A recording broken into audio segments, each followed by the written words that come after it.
Мол переченди айттыңыз го, ошондо баягы мажбур ооба, ата энелик укуктан ажыраган балдар ооба. эмне болот ошондо?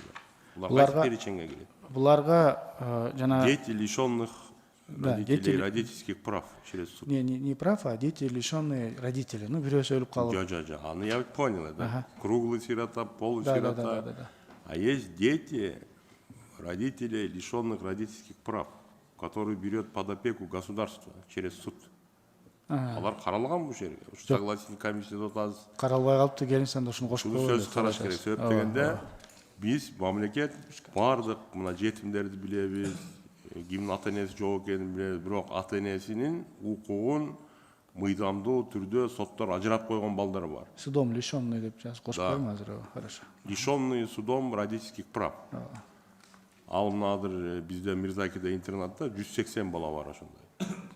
Кыргызстан боюнча андай интернат бирөө жалгыз бизде. Хорошо, Ошону кошуп койсоңуз уже комиссияда. Как раз бизде 96 миң болуп аткан, 1 миллиардка дагы кошсо болот, бул акча да жетип калат. Рахмат.